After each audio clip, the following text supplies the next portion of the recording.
Uganda. The national aspiration is a transformed Ugandan society from a peasant to a modern prosperous country within 30 years. Industrialization is a key facet of that aspiration.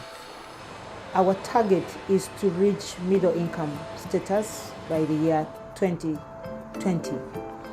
And we can only reach the middle income status if we have an increase, because those are some of the parameters of measuring industrialization or a country reaching a middle income status.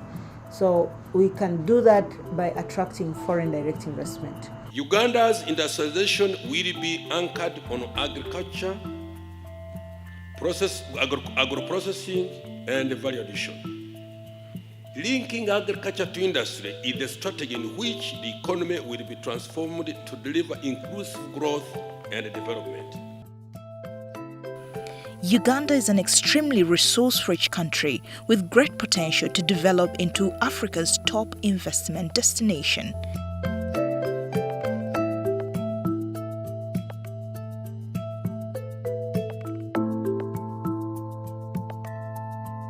It lies astride the equator and as such enjoys one of the best climatic conditions in Africa. Uganda is bordered by Kenya in the east, South Sudan in the north, the Democratic Republic of Congo in the west, Rwanda and Tanzania in the south.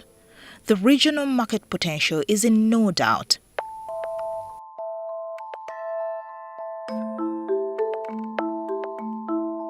For her long-term industrial and economic development agenda, Uganda has identified free economic zones as key strategic areas.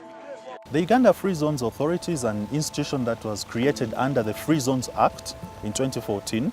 So this is a 3-year-old institution with the specific mandate to oversee or even spearhead the establishment, development, marketing, supervision and control of free zones in Uganda. We have a target of creating 15 million jobs by the year 2020. And we can only do that when we have free zones, which are going to be run and operated by both domestic investors and foreign investors. If we want to industrialize very fast, export a lot, and reach middle income very fast, we need those free zones. The idea is to attract foreign direct investments that can come into Uganda, promote backward integration because they will be working with many of our people here. Free zones are a class of economic zones that are designated areas in which companies are taxed lightly or not at all. The conditions in a free zone are targeting mainly exports, increasing of exports. So to the extent that we have economic activity in free zones that increases our exports, then as a country, of course, our balance of trade will improve, and gradually that trickle down will ensure that our economy will improve. The process of developing free zones in Uganda started in 2014. The private sector is the major key player in the free zones development. This reduces the risks and burden on government resources. If well developed, economic zones in Uganda are set to be major opportunities for knowledge development, technology generation, adaptation, diffusion and innovation. There's a legal environment, there's a clear institutional framework under which they'll be working. And what that means also for them is that whenever there's any issue, it is faster for these issues to be addressed from one point, from one institution as a free zone. Set up by an Act of Parliament, the Uganda Free Zones Authority is a body corporate under the supervision of the Ministry of Finance, Planning and Economic Development. We're looking at establishing as many free zones as possible. As we speak, we already have 6. And our target, our deliverables out of that is employment and the foreign direct investment. It started operations on the 1st of September 2014. The agency is responsible for the establishment, development, management, marketing, maintenance, supervision, and control of free zones and to provide for other related matters. All these farms that are setting up, we ask them to be following the regulations that are governing the free zones.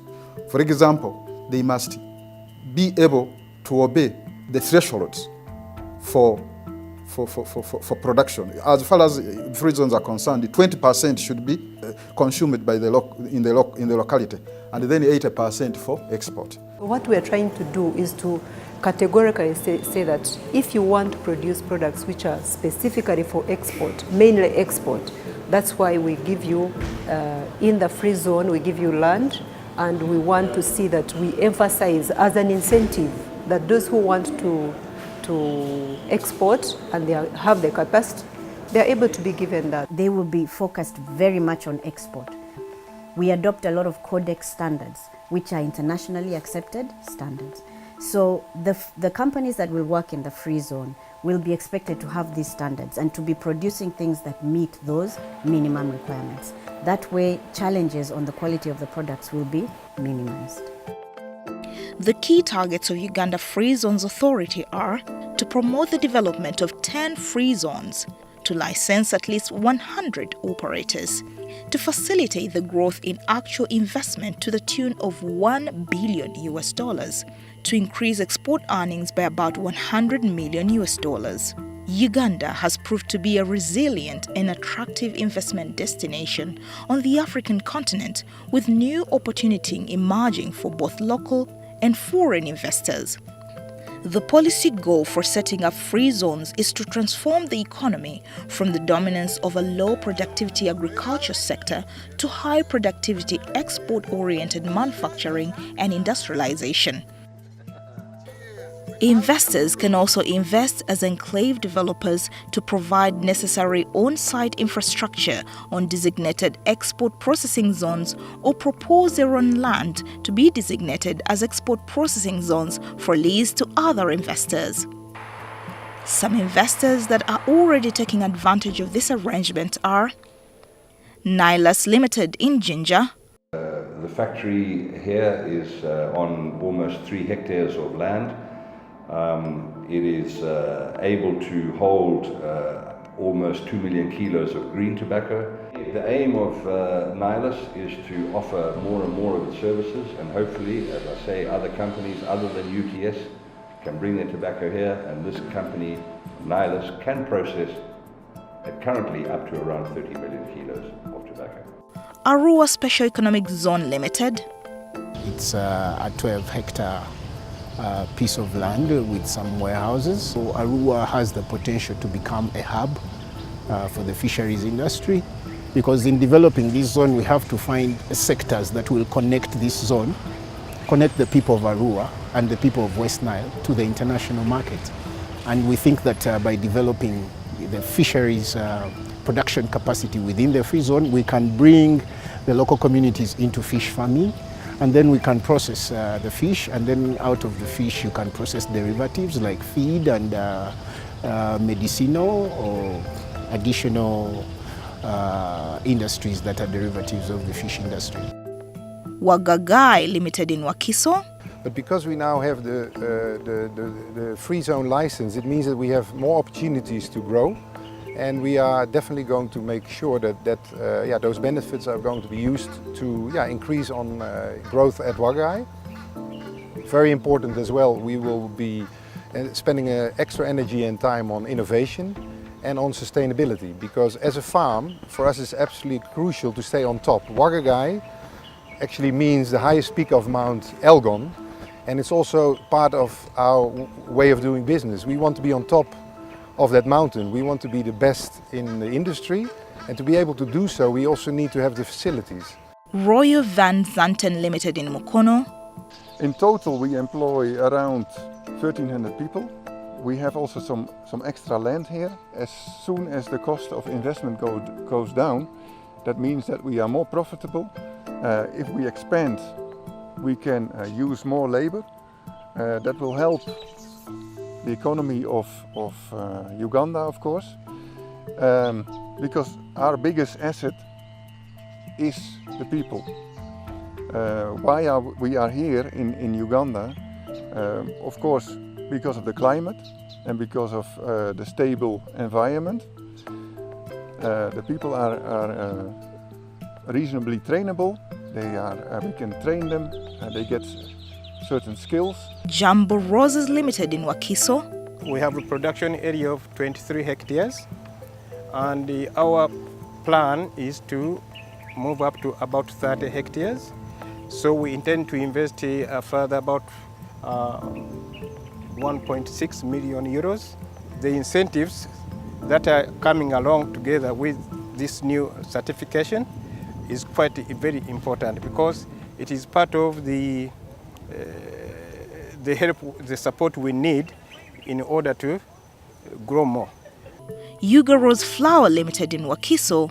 With the free zones comes the opportunity to reinvest our profits. So when you give us the free zones license, it allows us to plow back what we would have paid as corporation tax back into growing the business. And Uganda Wood Impacts Limited. Our capital investment is about 20 million US dollar. We are already put 5 billion US dollar is already put.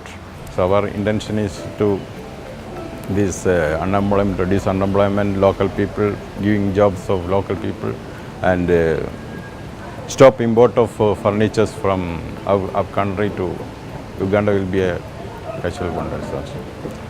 Uganda's free zones offer a strong regional market, greater global market access, and export competitiveness.